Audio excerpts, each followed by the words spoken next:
Sill's first love arrived at my home pregnant and threw herself into his arms, crying as she sobbed, Brother Yuen, he doesn't want the baby and he doesn't want me either.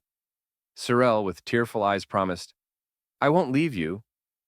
The man who had once told me he didn't like children and had no interest in marriage was now set on marrying her. I can't let her be the subject of gossip, he said. 3 years, just 3 years, and then I'll get a divorce. I smiled and pushed him out the door. What makes you think I would want a divorced man? The day Ophelia came to see me didn't start off well. Early in the morning, Sorel found a pregnancy test in the bathroom. After struggling internally for about half an hour, he nervously came to me, asking, Zephyr, I've told you I don't like kids. All the drowsiness I had left vanished in an instant. I should have explained that the test was left behind by my best friend Cecilia, who was in a cold war with her boyfriend and had hidden her pregnancy out of spite. But seeing Sorel's frustrated look, I suddenly didn't feel like explaining. He, however, misinterpreted my silence, turned away, and said hesitantly, Isn't it good the way we are now? We've always had a passionate relationship. I couldn't help but laugh bitterly. For 5 years, we had gone from having nothing to talk about to becoming like roommates. We shared the same blanket, and there was still space between us. Passionate relationship? It was anything but. The doorbell interrupted our uncomfortable silence. Sorel walked over to open it, and I grabbed a coat.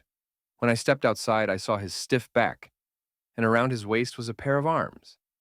The woman in his embrace was crying, Brother Yuen, he doesn't want the baby, and he doesn't want me either. I recognized Ophelia's voice. It was the second time I had heard it. I watched as Cyril quickly hid the pregnancy test in his hand and gently patted Ophelia's back, speaking softly as if afraid a firmer touch might scare her. Don't worry, I won't abandon you, he reassured her. I leaned against the wall, my heart sinking. Cyril turned to face me, eyes red, avoiding my gaze awkwardly. When our eyes met, Ophelia seemed to realize I was there. Her tears were on the verge of falling as she looked at me with innocence. Zephyr is here too. Her hands refused to leave Sorel's waist. She had clearly noticed the rift between us. I, the legitimate girlfriend, seemed irrelevant next to his first love. The things you can't have always make you restless. I didn't know Ophelia was Sorel's first love until last week when we attended a class reunion together. Although he didn't admit it, as soon as we entered the private room, Ophelia smiled and patted the empty seat beside her. Brother Yuan, I saved this seat for you. I felt Sorel tense up for a moment before he casually said, I'll sit over there and catch up, leaving me behind to sit with her. Other classmates tried to smooth things over, calling me over to sit next to them. Zephyr, there's an empty seat here. Sorel and I had been high school classmates and went to different universities. I had no idea the girl he was so close to was so captivating. Someone raised a toast, saying, Ophelia, you've been gone for 5 years. You need to drink a toast. Ophelia blushed, and before her hand could reach the glass, Cyril stopped her, drinking it all himself without a change in expression. Ophelia is allergic to alcohol. I'll drink on her behalf, he explained. A male classmate smiled knowingly. I almost forgot. Ophelia has her knight in shining armor. Another person jokingly remarked, Who can let go of their first love? Ophelia smiled at Cyril, but he didn't react, nor did he glance at me. Throughout the night, they exchanged toasts and reminisced about their college days, while I felt like an intruder, in the wrong place at the wrong time. While they chatted, Cyril fetched water and blocked wine for her. During the 5 years we built our business, it was always me who drank for him, and ended up with gastritis. Every time I raised a glass, he'd smile at me, but I couldn't tell if it was supportive or sarcastic. There aren't many who can drink more than Zephyr, one classmate remarked. When the conversation turned to how Sorel had given up his graduate school recommendation for Ophelia, he quickly intervened, Stop talking nonsense. My girlfriend is here. Ophelia also smiled at me. Don't mind them. I'm getting married soon. There was no wedding after the reunion. On the way home, Ophelia added me on WeChat. As I scrolled through her posts, they were full of signs of a loving relationship. At a red light, Cyril briefly glanced at my phone and said, She's the girlfriend of the young director from the Jasper family. They've been together for 5 years. My heart skipped a beat, and I remembered the time the Jasper family had been obsequious, back when they were unknown. Later, after they became wealthy, Jasper's fame grew, and he became known for his aloofness, with many women around him. I'd never heard of a steady girlfriend. Recently, I'd visited my father, and the Jasper family was also there.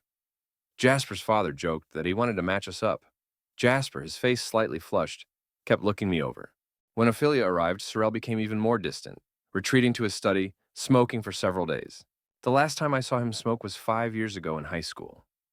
Our relationship had always been distant, though we were intense competitors for the top grade spot. Outside of school, he would visit my mother's small shop, buying on credit with a flushed face and speaking in a voice barely above a whisper, hands clenched so tightly his veins bulged. His alcoholic father waited for wine and peanuts, and his disabled mother needed noodles and seasonings. Each time my mother handed him the items, he would lower his head and thank her softly, promising to pay her back. On the night before graduation, his house caught fire and was destroyed, leaving only him hospitalized in torn clothes. The neighborhood contributed to his university tuition, with my mother contributing the most. During college, Cyril called me weekly. I thought it was because he didn't have many friends, but as time passed, I secretly looked forward to his calls. His nervous voice brought me comfort. 5 years ago, he called me late at night, his voice thick with emotion. Zephyr, I miss you so much. Even now, I remember how impulsive and strange it was.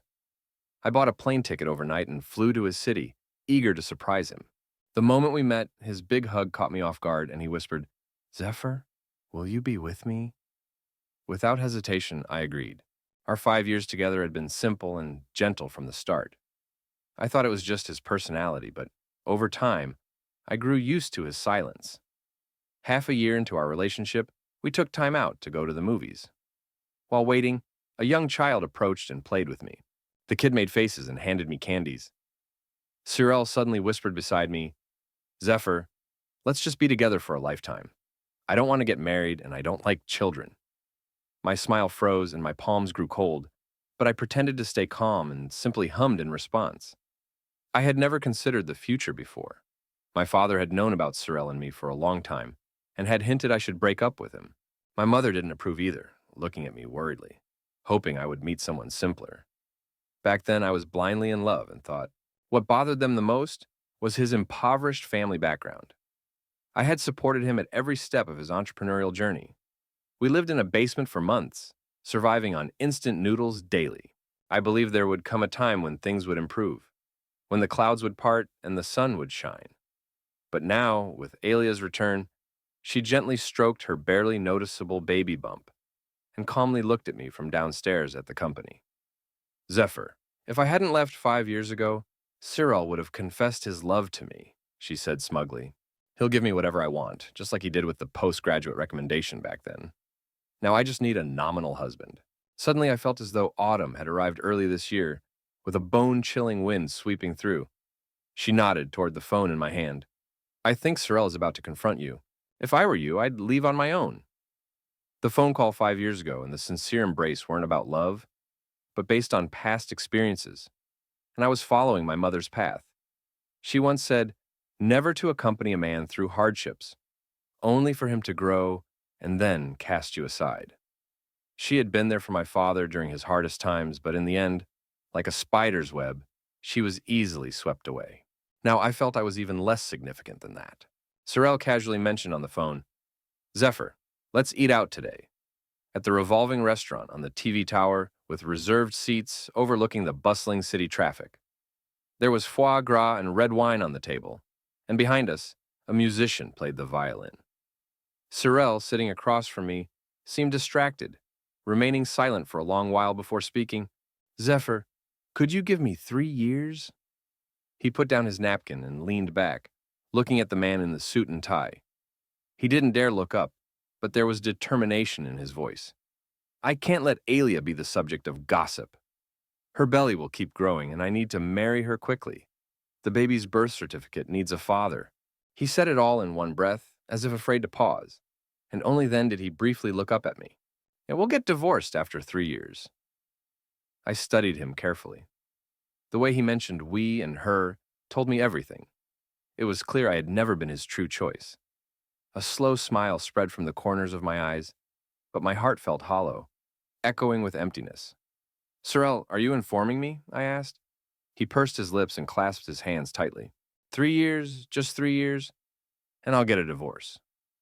He turned his head slightly to look out the window, and his voice was as soft as it used to be when he came to my mother's shop for credit. I'll be with you in the future. 3 years is nothing compared to a lifetime. At that, I laughed loudly, stood up, and signaled for the violinist to stop. I leaned over, looking down at his pale face. I agree. It's not too much to ask for half of the shares, right? Cyril readily agreed and pulled a prepared agreement from his bag, pushing it toward me. His demeanor suggested he wished he could hide his face in shame. My eyes turned cold. It was clear that he had planned this all along. I grabbed the agreement and immediately stood up to leave. I was afraid that if I stayed another second, I might be so furious that I'd throw a chair at him. When I reached the parking lot, I received a message from Cyril. I'll move out, just stay here and relax. I nearly laughed in anger. I thought I was calm, but my hands were shaking on the steering wheel. I dialed a number and the person on the other end answered quickly. As I began speaking, I realized my voice was slightly trembling. Proceed with what I asked you to handle last time. Just consider it a favor I owe you. A deep sigh came from the other side. I paused briefly and then added, arrange a dinner with the Jasper family. Ignoring the surprise and confusion from the other side, I ended the call abruptly. Leaning back in my seat, I still felt suffocated by that absurd 3-year agreement. Then Sorrel added another blow. Zephyr, don't forget to find a good hospital to remove the baby. Take care of yourself.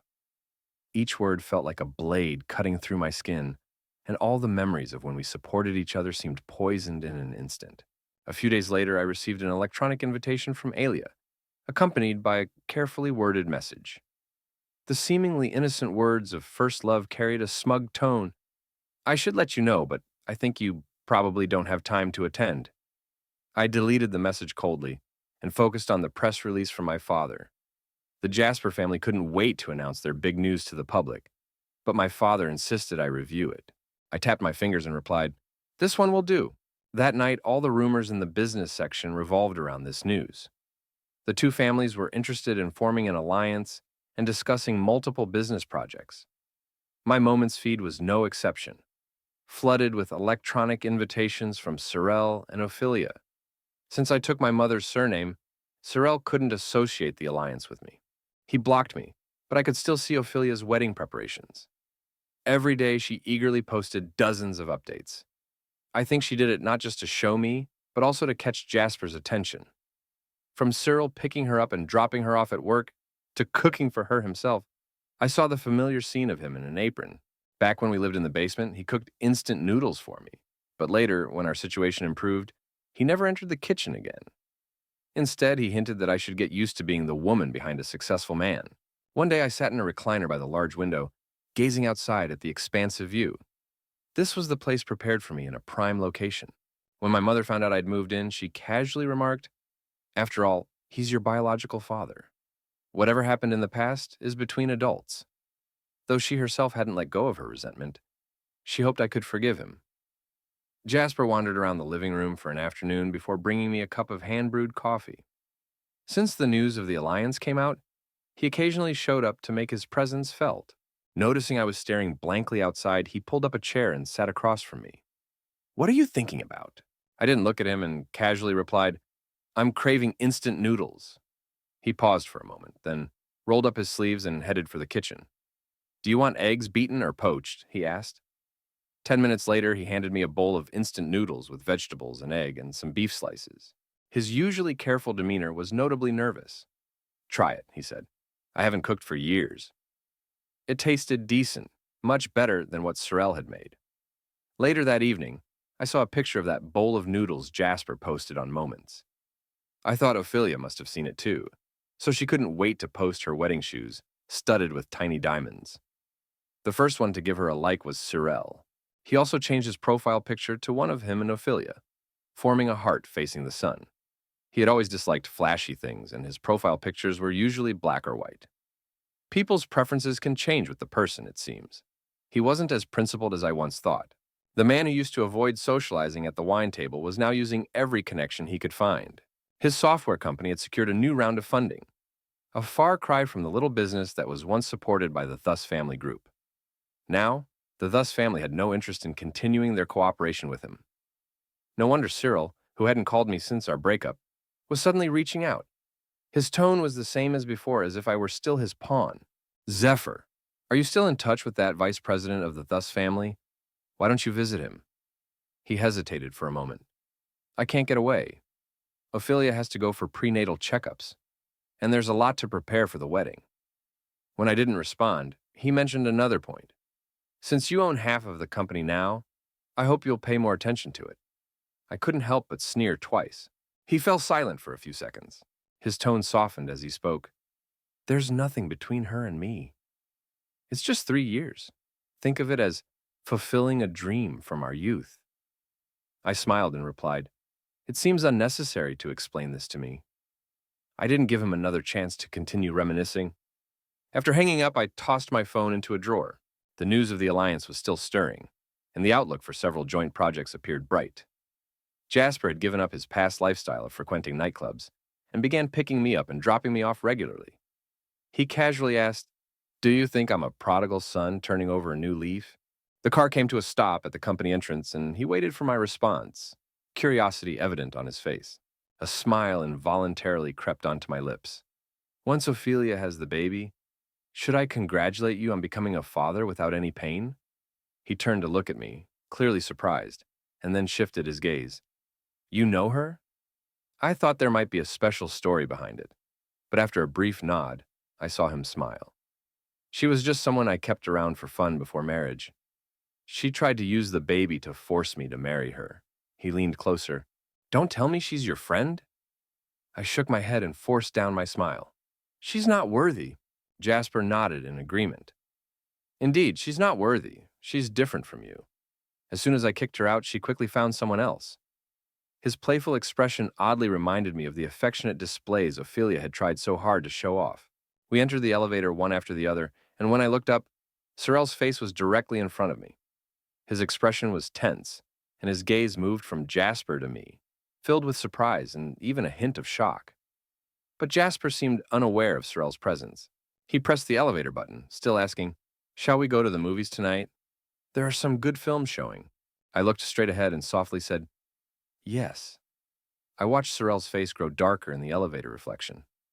When we exited, my parents' secretary was already waiting outside. She greeted me warmly and led me toward the office. Upon seeing Sorel, her smile faltered slightly. President Thaddeus is busy. He's told you many times already. I pushed the door open, and I found Thaddeus and Jasper's father having tea. The moment he saw me, Jasper's father immediately stood up, maintaining his usual obsequious demeanor. With the alliance between the families and the acceleration of multiple projects, it seemed the Jasper family was considering making the fake marriage a real one. I sat next to Thaddeus and lowered my head to drink my tea. After several moments of Jasper's father glancing between me and Jasper, he finally said with a broad smile, the more I look at these two, the more I think they're a perfect match. Thaddeus added some more tea to my cup, his lips curling into a half smile. There are no outsiders here. Let's not say things meant for others to hear. Jasper's father's smile faltered, and he quickly lowered his head to sip his tea, trying to hide his discomfort. Meanwhile, Jasper still wore that carefree smile, absent-mindedly playing with his fingers and glancing at me. Thaddeus cleared his throat lightly and then looked at me, his expression slightly guilty. I've discussed it with your mother, and it's time to reveal your identity to the public. My position in the Thaddeus family had been set long ago. I had been behind multiple cooperation projects with the Jasper family, with the alliance merely a facade to boost market confidence. Once everything was settled, we would certainly withdraw, and revealing my identity at this point was simply a natural step. I slowly set my cup down. It's fine to disclose it, but I won't change my surname. Thaddeus smiled in surprise. After they finished discussing business and left, I noticed Sorel sitting on the sofa. He stood up respectfully as soon as he saw me, but before he could speak, Thaddeus frowned and waved his hand dismissively. The words Sorel had prepared stuck in his throat, and his face turned red in an instant, his forehead starting to sweat lightly. Coincidentally, Thaddeus pressed the elevator button with one hand, smiling affectionately at me. My dear daughter, what would you like to eat later? Sorel looked up at me, panic clearly showing in his eyes. Perhaps it was then that he realized how long it had been since we had been in contact. When my mother called, she hesitated, then said, Sorel asked me for your new number. Did he ask about Thaddeus? My mother hummed in agreement. How could he think you don't have a father? Perhaps during the years when I resented Thaddeus, Sorel had asked about him. I had always casually said, he's dead. Even during the hard years when we were struggling in business and I had to swallow my pride to ask Thaddeus for help, I never told Sorel the truth. A week later, Sorel finally managed to track me down. He looked completely exhausted, both physically and mentally, with orders lost, no signs of financing, and funds running low. It was as if only then did he realize how fragile the company he had built was, how insignificant his efforts were in the face of capital, especially since he had no real core competitiveness to begin with. When I opened the car door, I saw him staring at me, dazed, under the bright incandescent lights of the parking lot. His face became even paler as he glanced at my luxury car. "Zer," he whispered, but I had no intention of reminiscing and walked straight toward the elevator. However, he followed me closely, his voice tinged with despair. "Why have I never heard you mention it? So it's you who's going to marry Jasper." When I didn't respond, he could no longer hold it in. He grabbed my wrist, just like when Ophelia came to me, his eyes bloodshot. What about me? You promised to wait for me for 3 years, and now you're marrying someone else without a word." I broke free with some force, feeling a sharp pain in my wrist. I couldn't help but sneer. "Where do you get the confidence that I would want a divorced man?" Cyril's face turned ghostly pale, and even his tightly clenched lower lip was slightly white. Angrily, he punched the wall behind me and then bent over to trap me in a corner. "And then what about the fact that you lied to me? How do we account for that?" His anger made him laugh bitterly. "The person I've shared a bed with for 5 years has been lying to me all along." I collected myself and pushed him away. "Cyril, during the years we were building our business, we really lived in the basement.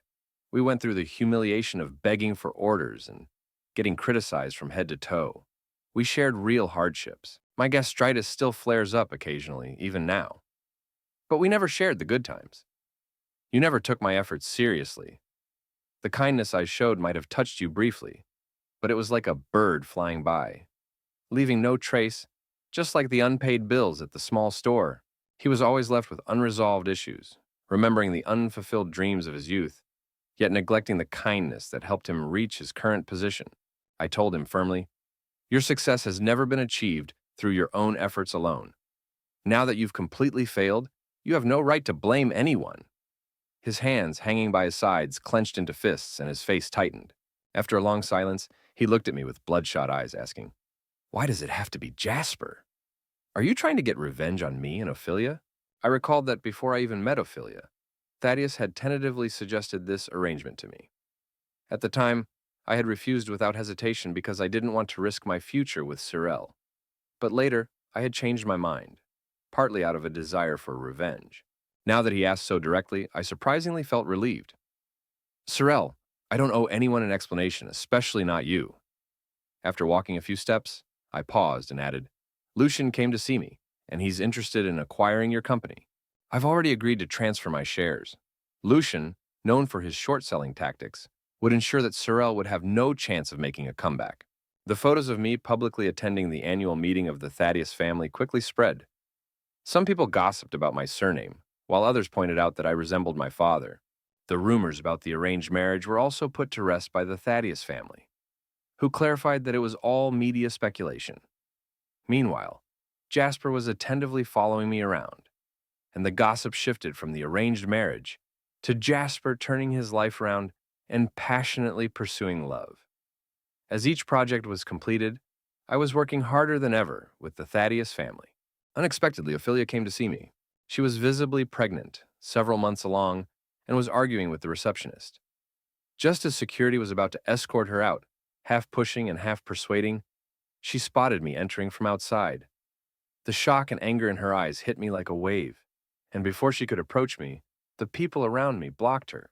She stared at me, her eyes reddened with tears, and said, "Zephyr, you're really despicable."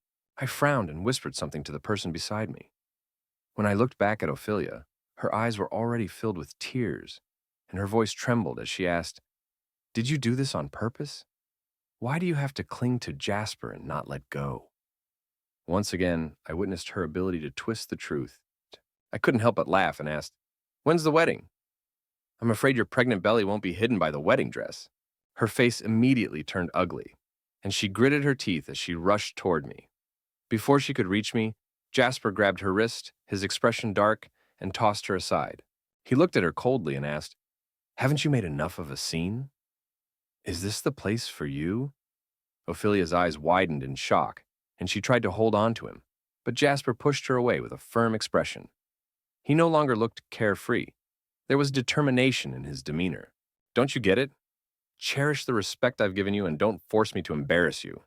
She slumped, shoulders drooping as she sobbed, "Why do you get to decide when we break up? Don't you want the child or me?"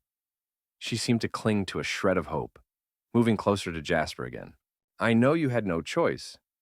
How could you not want me?" Her tears flowed freely as every word seemed aimed at him, though it also felt like she was speaking to herself. "I sent you so many messages, waiting for you to come back to me. From the start to the end, I never thought of marrying anyone else. I just wanted to make you jealous, to make you angry, to make you crazy." Jasper snorted softly, a hint of contempt in his smile. "You're overacting, Ophelia. You know very well there were others besides you. You were never the only one. Why take it so seriously?" He kept one hand in his pocket, looking at her like she was a discarded toy.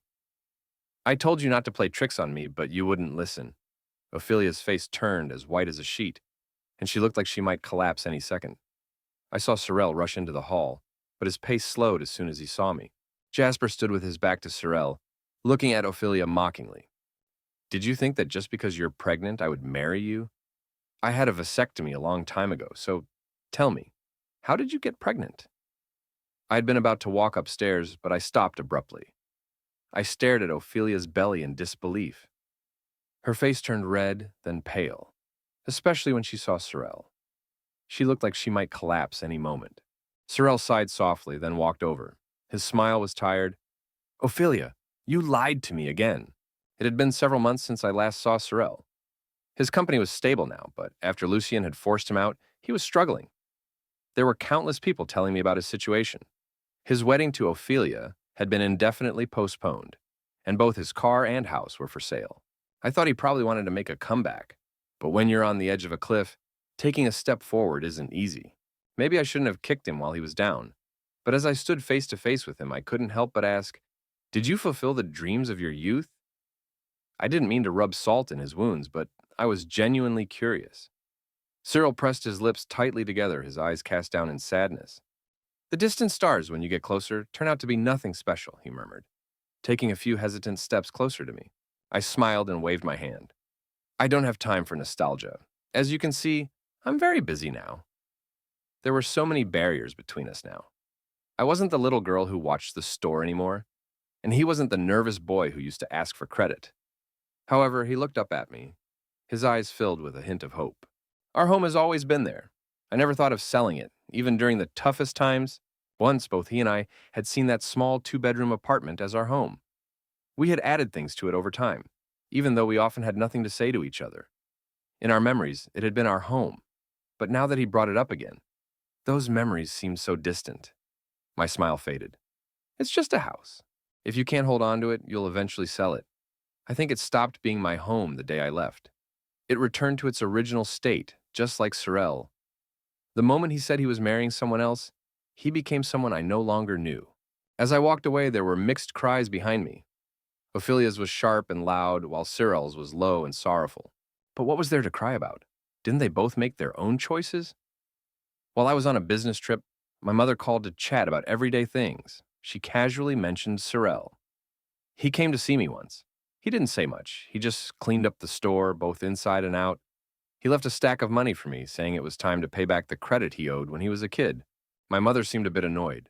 "I heard he's going through a tough time now." I thought about not accepting the money, but I couldn't catch up with him. I just listened quietly, not saying anything. My mother mentioned that when Cyril was young, after seeing how his parents lived, he vowed never to repeat their mistakes. I didn't expect things to turn out like this. I took a deep breath and changed the subject, avoiding this topic.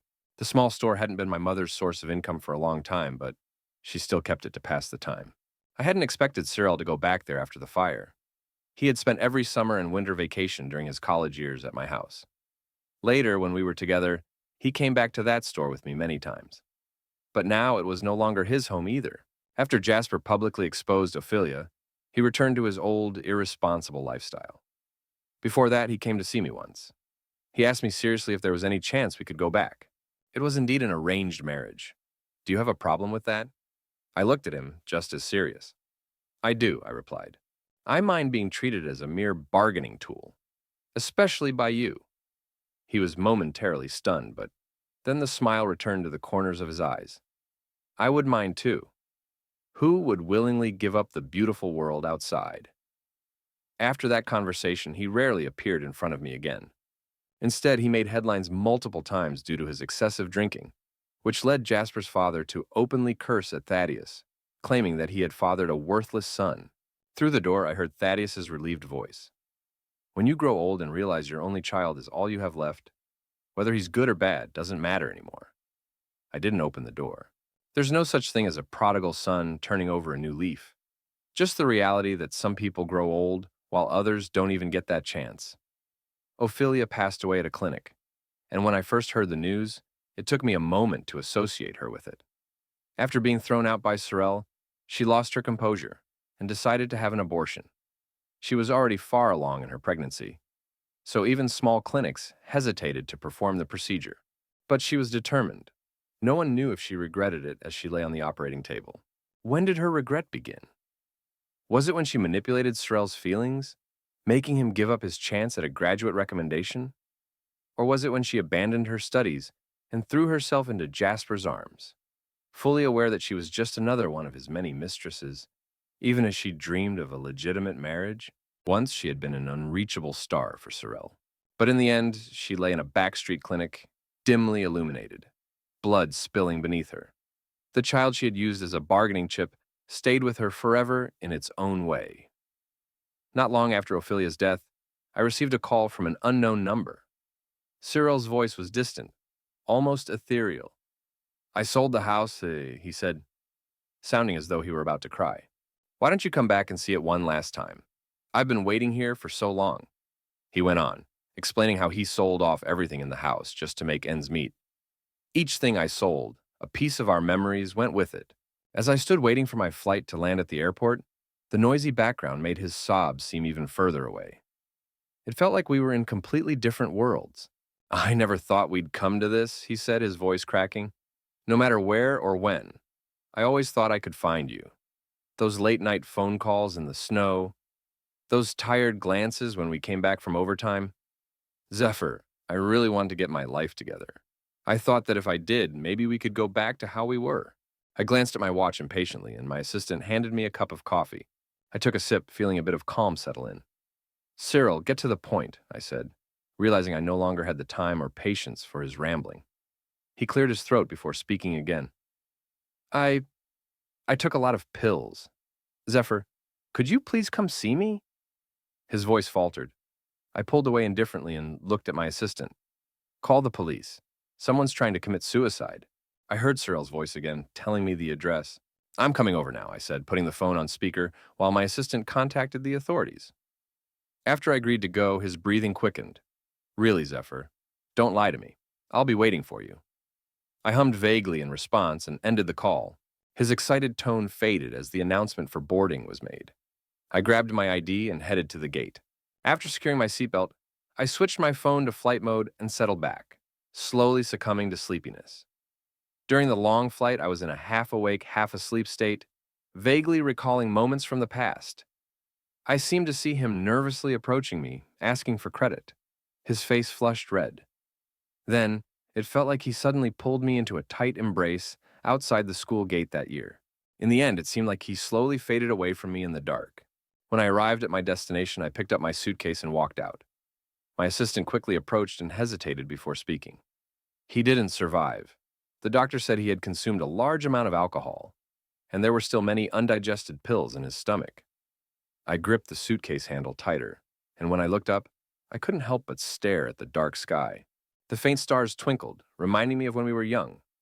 None of us wanted to turn into the kind of people our parents had been, and yet it seemed Cyril had made the same mistakes.